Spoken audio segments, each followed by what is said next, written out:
घर पर अलाइनर्स बनवाना सही है या नहीं है।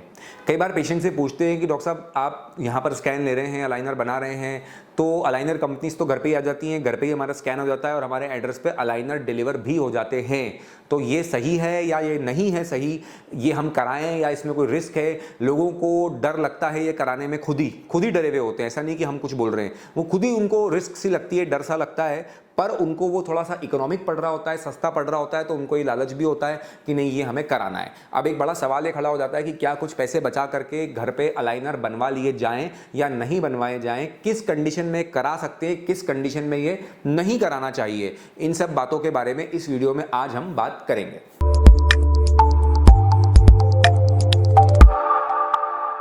नमस्कार, मैं हूं डॉक्टर अंकित, सेरेफिक डेंटल इंदौर इंडिया से।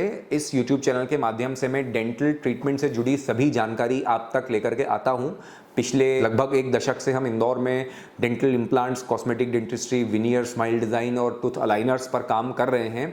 तो जिसने भी ये चैनल को सब्सक्राइब नहीं किया है वो करें, जिससे कि हम इन सब चीज़ों से जुड़ी जानकारियाँ आप तक पहुँचाते रहें और आप आपका सही ट्रीटमेंट चुन सकें। यही हमारा उसमें उद्देश्य होता है। आज बात करते हैं कि घर पर जो कंपनीज अलाइनर बना रही हैं उनसे हम बनवा लें या फिर आप अपने शहर में अपने किसी डॉक्टर के पास जाकर के ये काम कराएं। तो देखिए, अलाइनर में होता क्या है, अलाइनर क्लियर ट्रांसपेरेंट प्लेट होती है जो कि ब्रेसेस का सब्स्टिट्यूट होती है। सीक्वेंस वाइज आप ये प्लेट चेंज करते जाते हैं और आपके दांतों को मूवमेंट इससे मिलता जाता है, और जो भी आपने ट्रीटमेंट में डिसाइड कर रखा है, आपका जो ट्रीटमेंट गोल है, आपका जो मकसद है, वो अचीव जब हो जाता है तो आप अलाइनर पहनना बंद कर देते हैं। जैसे किसी के दांत में गैप है तो धीरे धीरे दांतों को धक्का देकर के ये प्लेट्स गैप को बंद कर देंगी और फिर आपका ट्रीटमेंट खत्म हो जाएगा। अगर आगे पीछे दांत है तो उन्हें एक लाइन में लाना है, एंड सो ऑन, आपका जो भी ट्रीटमेंट का मकसद है। तो अब इसके अंदर क्या क्या चीजें इन्वॉल्व हैं, कैसे ये प्रोसेस होता है। इसमें सबसे पहले तो आपके मुंह का एक स्कैन किया जाता है और आपके पिक्चर्स लिए जाते हैं और आपका एक्सरे, रेडियोग्राफ लिया जाता है। एक फ्रंट का एक्सरे, एक साइड का एक्सरे। एक्सरे में हड्डी की स्थिति पूरी क्लियर हो जाती है, आपके मुंह के स्कैन में दांतों की पोजीशन पूरी रिकॉर्ड हो जाती है, और आपके पिक्चर में ओवरऑल जो आपके फेस का प्रोफाइल है, आपका नोज, चिन, चीक्स, फेस का शेप, वो सारा रिलेशन इसमें दांतों के साथ क्लियर हो जाता है कि आपके चेहरे पे मुस्कुराहट में क्या ठीक करने की कितनी गुंजाइश है और क्या क्या काम उसमें होगा। तो आपका ओवरऑल लुक जो है वो आप जैसा चाह रहे हैं वैसा होगा और आपकी सुंदरता उससे बढ़ेगी। तो ये तीनों बातों को मर्ज करके एक सॉफ्टवेयर के अंदर इन चीज़ों को एनालाइज किया जाता है और उससे प्लान बनता है जिसमें आपका डेंटल करेक्शन, अगर आपका कुछ बोनी करेक्शन है, स्केलेटल करेक्शन जिसे कहते हैं, अगर वो चीज़ करने का स्कोप है तो उसे भी हम समझें। डेंटल करेक्शन तो ऑफकोर्स हमें करना ही है, और हमें सॉफ्ट टिश्यू चेंजेस, मतलब चेहरे की बनावट में चेंज, वो भी उसमें क्या होगा समझ में आता है और उस तरीके से काम वहां पर अपने एक्सपीरियंस से करा जाता है। ये पूरी प्लानिंग जब हो जाती है तो उसके हिसाब से अलाइनर प्लेट्स बन जाती हैं। ऐसी ट्रांसपेरेंट अलाइनर प्लेट्स हमारी दिखती हैं और इसे हम सीक्वेंस वाइज चेंज करते जाते हैं। किसी किसी कंडीशन में हम एक हफ्ते में चेंज करते हैं और किसी किसी कंडीशन में दो हफ्ते में चेंज करते हैं, depending upon your case and depending upon the quality of material, quality of sheet you choose, and depending upon the company. तीनों बातों को देख करके ये चीज समझ में आती है। तो अभी जो प्लानिंग है, ये प्लानिंग जो व्यक्ति आपको फिजिकली देख रहा है वो सबसे अच्छी समझ सकता है। अगर आप मुझे किसी पेशेंट का फोटो भेजेंगे तो 80-90% आइडिया तो उसमें लग जाता है, लेकिन जब मैं उसको सामने आंखों के मेरे देखता हूं, स्माइल करा करके, चेहरे का एक्सप्रेशन, उससे 10 मिनट जब बात करता हूं, तो उससे मुझे और रियल फीडबैक मिलता है कि इनकी पर्सनैलिटी के हिसाब से इनको मैं क्या ट्रीटमेंट करके दूं जिससे कि इनको अच्छा रिजल्ट मिले। सामने देखने की बात अलग होती है। अगर आप मान लीजिए कि शादी करने की उम्र में आप एक लड़की पसंद कर रहे हैं, सपोज आप, है ना, आपको दिखाए गए पिक्चर्स कि देखिए जी ये लड़की है, ये लड़की है, अब हमें इनमें से मिलना है। अरेंज मैरिज का जो टिपिकल प्रोसीजर होता है उसकी बात कर रहा हूं मैं। एक फोटो दिखाई जाती है पहले, फिर उसके हिसाब से एक मीटिंग रखी जाती है। तो भाई आप फोटो में कितना समझ सकते हैं किसी की पर्सनैलिटी के बारे में, या क्या उसके हाव भाव है उस बारे में, एक्सप्रेशन से उस बारे में, जब तक कि आप मिलके ना समझें। तो जब आप अलाइनर कंपनी की बात करते हैं तो आपके घर पे जो व्यक्ति स्कैन करने आता है वो कोई डॉक्टर नहीं होता, हो ही नहीं सकता डॉक्टर। वो व्यक्ति तो एक टेक्नीशियन उन कंपनी का अपॉइंट किया हुआ है जो आएंगे, स्कैन करके चले जाएंगे, पोर्टेबल स्कैनर लेकर के आएंगे। अब वो व्यक्ति खुद डॉक्टर तो है नहीं, वो सिर्फ पिक्चर ले सकता है और वो आपका स्कैन ले सकता है। पिक्चर्स भी जनरली आप ऐसा नहीं करेंगे या आपको वो कंपनी वाला भी नहीं बोलेगा कि आप किसी फोटो स्टूडियो में जाके एकदम प्रॉपर प्रोफेशनल शूट कराएं, जो कि सही मापदंड, सही क्राइटेरिया होता है ब्रेसेस के या ऑर्थोडोंटिक ट्रीटमेंट को करने के लिए।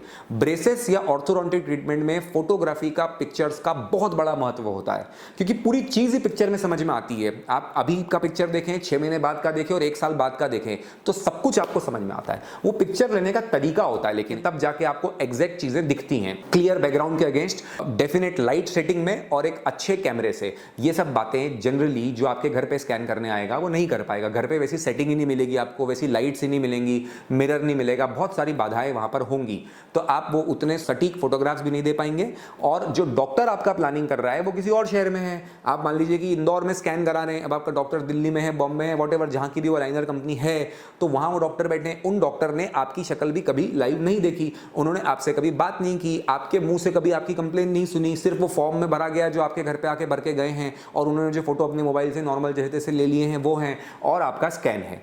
तो ये डेटा जो है उतना सफिशिएंट नहीं है एक अच्छे केस की प्लानिंग के लिए। पहली बात तो ये है। दूसरी बात ये है इसमें दोस्तों कि जब आप ये काम कराते हैं और इसमें आपको ऐसा नहीं है कि आपने ये स्कैन कराया और कंपनी से बन के आया और आपने पहन लिया, इसमें कुछ अटैचमेंट्स और आईपीआर करने की जरूरत होती है। अटैचमेंट मतलब कि दांतों के ऊपर ऐसे छोटे छोटे व्हाइट ब्लॉक्स, जैसा आप इस फोटो में देख रहे हैं, लगाए जाते हैं। ये व्हाइट ब्लॉक्स जो हैं इन अलाइनर प्लेट्स को एंकर देने का काम करते हैं।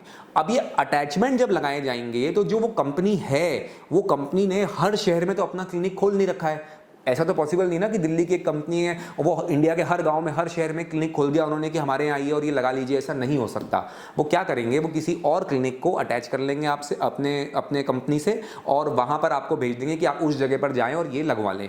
अब वो जो डॉक्टर है जहां आप लगाने जा रहे हैं, उनको तो आपके केस के बारे में कुछ भी नहीं पता है, ना उनको आपकी कंप्लेन पता है, ना उन्होंने आपका ट्रीटमेंट प्लान बनाया है। जब आप वहां अटैचमेंट लगवाने गए, आपका ट्रीटमेंट प्लान ऑलरेडी बन चुका है, उसी के मुताबिक आप अटैचमेंट लगा रहे हैं। तो अब आप जो तीसरे जगह पे जा रहे हैं, मान लीजिए मैं इंदौर में रहता हूं, मैंने दिल्ली की कंपनी से अलाइनर बनाया, उन्होंने मुझे बोला कि आप इस क्लिनिक पे जाएं, इंदौर में इस पते पे जाएं, ये हमारा पार्टनर क्लिनिक है, ये आपको वो अटैचमेंट लगाने का काम करके देंगे। अटैचमेंट बहुत जरूरी है, उसके बिना अलाइनर ट्रीटमेंट होता नहीं है। अब आप जब लगवाने गए तो जिसके पास में गया वो तो जानता भी नहीं मुझे, उसको नहीं पता कि मेरी कंप्लेन क्या थी, मुझे क्या रिजल्ट चाहिए था, ना उसको ये पता है कि मेरा ट्रीटमेंट प्लान क्या बनाए। उसे तो कागज पे उन्होंने वहां से व्हाट्सएप किया है कि ये दांत पे लगा देना, वो लगा देगा, बस सिंपल सी बात है। तो उससे कोई मतलब नहीं कि वो सही है, कम है, ज्यादा है, ऊपर है, नीचे है, कहाँ है, कहाँ नहीं है। उसका काम था उतना सा कि वो लगाना है, वो लगा करके फ्री हो गया। अब आपने वो लगा लिया, अब आप वो घर पे पहन रहे हैं प्लेट्स। अब आपको कोई डाउट है, कंफ्यूजन है, तो जो सेल्स पर्सन उस कंपनी का आपसे बात कर रहा था, जिसने आपको उस ट्रीटमेंट के लिए समझाया था, वो सेल्स पर्सन डॉक्टर नहीं है। एक डॉक्टर जो है, पोस्ट ग्रेजुएट डॉक्टर, जो कि ब्रेसेस का या इन चीज़ों का स्पेशलिस्ट है, वो इंडिया भर में तो फ़ोन कॉल पे बात नहीं कर सकता। तो वो डॉक्टर तो था नहीं जिसने आपसे बात की थी। अब आपको चाहिए एक डॉक्टर जो आपकी प्रॉब्लम देखे बीच में। तो वो कौन होगा? जिसने अटैचमेंट लगाए थे उसका तो काम खत्म ही हो गया था। वो तो बोलेगा ना मुझे पहले का कुछ मालूम था, ना बाद का कुछ मालूम था। आप अपने जो अलाइनर बना रहे हैं उनसे बात करो। अब आप जो अलाइनर बना रहे हैं उनसे बात कर रहे हैं, तो वो डॉक्टर इंडिया भर के लोगों से रोज तो बात कर नहीं सकते। आपको कितना समय देंगे? दूसरी बात यह है कि वो देखना चाहेंगे। देखे बिना क्या समझ में आता है? इन चीजों में देखे बिना कुछ समझ में नहीं आता। पेशेंट जब तक सामने नहीं आता तब तक पूरी बात समझ में नहीं आती है। पेशेंट सामने बैठा होगा तो जो समझ में आएगा, जितना अच्छा आपकी प्रॉब्लम समझ में आएगी, वो बहुत अलग बात होती है, बजाय कि आप फोन कॉल पर अपनी बात करते हैं। फोन कॉल पर आप एक बेसिक डिस्कशन कर सकते हैं, लेकिन जब आपका ट्रीटमेंट चल रहा है and you want to talk, so you need to talk to a person. आपको किसी ऐसे व्यक्ति से बात करनी है जो या तो आपको वहीं का वहीं सामने देख रहा हो फिजिकली, या फिर जिसने शुरू से आपका केस प्लान किया हो। जिसने शुरू से आपका केस प्लान किया है वो सब कुछ कर देगा आपके लिए, लेकिन बीच में देखने वाला आदमी जब तक आपको देखेगा ही नहीं, वो फोन पे क्या समझेगा? तो आप उससे इतना आसानी से कनेक्ट नहीं बना पाएंगे। जब भी ट्रीटमेंट खत्म हो जाता है और आपने जो चाहा था वो अगर अचीव नहीं हुआ तो क्या करेंगे? अलाइनर ट्रीटमेंट में रिफाइनमेंट देना तो बड़ी कॉमन बात है। जैसे मान लीजिए कि आपने 8 महीने का ट्रीटमेंट बनाया, अब 8 महीने के बाद आपको उसमें कुछ रिफाइनमेंट मतलब कि मॉडिफिकेशन या थोड़ा बहुत और बेहतर करना, थोड़ी बहुत कमी पेशी को क्लियर करना, ये तो एक बेसिक एक्सपेक्टेड नॉर्मल कॉमन बात है। इसमें कोई बड़ी बात नहीं है, खराब बात नहीं है कि रिफाइनमेंट हो गया मतलब आपका ट्रीटमेंट खराब हुआ, ऐसा कुछ नहीं है। रिफाइनमेंट्स चाहिए पड़ते हैं कि आपने जो रिजल्ट आपने सॉफ्टवेयर पे प्लान किया था वो 8 महीने का था या 10 महीने का था, वो समय पूरा हो गया। अब आपको इसमें कुछ करेक्शंस चाहिए तो 2-3 महीने का एडिशनल आपका अलाइनर उसमें बनेगा और आप वो करेंगे। मोस्ट ऑफ द टाइम्स अच्छी कंपनी से जब आप काम करते हैं तो वो रिफाइनमेंट आपकी ओरिजिनल कॉस्ट में इंक्लूड होता है, अलग से उसका आपका कोई खर्चा या कॉस्ट नहीं लगता है। तो अब आपको वो करना है, रिफाइनमेंट करना है। तो उसके लिए भी अगेन क्या होगा कि वो जो बंदा स्कैन करने पहले दिन आया था वो आएगा और वापस स्कैन कर देगा। अब जब वो स्कैन करेगा तो उसे कोई मतलब नहीं कि आपका ट्रीटमेंट क्या हुआ, कैसा हुआ, उसको तो अपनी सैलरी मिल रही घर घर जाके स्कैन करने की। आपका जो डॉक्टर उस कंपनी में बैठ करके शुरू में प्लान करके गया था, वो डॉक्टर ही वहां से अगर जॉब छोड़ के चला गया तो आप क्या करेंगे? मान लीजिए कि मैं किसी अलाइनर कंपनी में दिल्ली में काम कर रहा हूं, मुझे सपोज वहां पे एक्स अमाउंट सैलरी मिलती है, अब मुझे कुछ पैसे ऊपर मिलने लग गए, मैंने कंपनी स्विच कर दी। जैसा आईटी सेक्टर में होता है कि लोग अपनी कंपनी स्विच कर लेते हैं जो जॉब करते हैं कहीं कहीं, क्योंकि उनको बेटर पैकेज मिल जाता है। तो ये व्यक्ति भी अगर अपना पैकेज उसका बढ़ गया, उसने अपनी जॉब ही शिफ्ट कर ली, वहां से वो अवेलेबल ही नहीं, अब वहां जिसने आपका केस 1 साल पहले प्लान किया था अब वो उस कंपनी में काम ही नहीं करता। अब एक नया आदमी आपका केस देख रहा है जिसने ये नहीं देखा हुआ है कि पहले क्या किया हुआ था। दोनों ने ही आपको आज तक फिजिकली नहीं देखा, आपकी कंप्लेन तो दोनों ने सुनी नहीं कि आपको करना क्या था। दोनों ने आपके चेहरे के एक्सप्रेशन, आपका फेशियल प्रोफाइल, आपके नाक, चिन, कान, चीक, सबसे सिमेट्री, आपका ओवरऑल पर्सनालिटी, आपकी जो मुंह कितना खुलता है, कैसे होता है, ये सब बातें जो लाइव देख करके समझ में आती हैं वो तो दोनों ने देखी ही नहीं। और व्यक्ति भी बदल गया, जिसने पहले प्लानिंग करी थी वो अलग था और अब जो कर रहा है वो अलग है। ऐसा होने के बहुत चांसेस होते हैं। या वो जॉब नए आदमी को असाइन हो गई, मान लीजिए वो उस कंपनी में काम करता है लेकिन अब वो डिपार्टमेंट नहीं देखता, आपके टाइप का केस का नहीं देखता, वो किसी और डिपार्टमेंट में शिफ्ट हो गया है, तो दूसरा आदमी देख रहा है, तो अब वो अपने हिसाब से कर देगा। तो परेशान कौन होगा? आप होंगे, क्योंकि आपका ट्रीटमेंट देखने वाला इस पूरी पिक्चर में एक भी जिम्मेदार आदमी नहीं है। ना आपके घर जो स्कैन करने आने वाला है उसकी जिम्मेदारी है, ना आपने जिस क्लिनिक में जाकर के अटैचमेंट लगवाए थे आपके शहर में उसकी कोई जिम्मेदारी है, और आपके 2 डॉक्टर ना बदल गए उनकी भी कोई जिम्मेदारी नहीं है। आपसे इतना बड़ा कागज जो पहले ही साइन करा लेंगे कि जो भी आपके ट्रीटमेंट में होता है वो आपकी खुद की वो है, उसमें हमारा कुछ नहीं है। अब आप क्या करेंगे उसमें? आप किसको बोलेंगे? लगाते रहिए उनको फ़ोन। अब आप जाके दिल्ली या बॉम्बे रोज रोज दिखा तो सकते नहीं है ना, वो आपके घर देखने आएंगे। तो कुल मिलाकर के ये सब चीज़ें थोड़ी सी ट्रिकी और डिफिकल्ट हो जाती हैं हैंडल करने को, अगर जैसा आप चाहते हैं वैसा वैसा ना हो तो। इसलिए मेरी सलाह ये रहती है दोस्तों कि एक महंगा ट्रीटमेंट होता है, बार बार नहीं करा सकते। लंबा ट्रीटमेंट होता है, 6-8 महीने, साल, 1.5 साल की रेंज में ट्रीटमेंट होता है। 2-2 बार करना पॉसिबल नहीं है। 2-2 बार करने से रिजल्ट अच्छा होगा ऐसा भी नहीं होता है। केस बिगड़ जाता है तो वो संभालना और मुश्किल होता है, तो वो चीज़ भी रहती है। दूसरी बात ये है कि आपका कॉस्ट तो उसमें भी लगेगा ही जो आप उनसे कराएंगे, तो बेटर है कि आप किसी डॉक्टर को इन्वॉल्व रखें आपके शहर में। आप अपने शहर में किसी अच्छे डॉक्टर का चुनाव करें जो अलाइनर में एक्सपर्ट हो, अलाइनर का काम रेगुलरली करते हों और अलाइनर में जानकारी रखते हों, उनके थ्रू ये काम करें। वो आगे किसी कंपनी से कराएंगे लेकिन वो बीच में रिस्पॉन्सिबल व्यक्ति होंगे जो पूरे केस को हैंडल करेंगे शुरू से, आपकी प्लानिंग में इन्वॉल्व होंगे, आपकी कंप्लेन देखेंगे, उसके हिसाब से प्लान होगा, आपकी जो भी बीच में समस्या होगी वो देखेंगे, ट्रीटमेंट सही चल रहा है या नहीं चल रहा है ये वो देखेंगे, ट्रीटमेंट के बाद आपको उसमें क्या करने की दरकार है और ये वो देखेंगे। तो इस बात का बहुत फर्क पड़ेगा आपके ओवरऑल रिजल्ट पे और आपके ओवरऑल एक्सपीरियंस पे।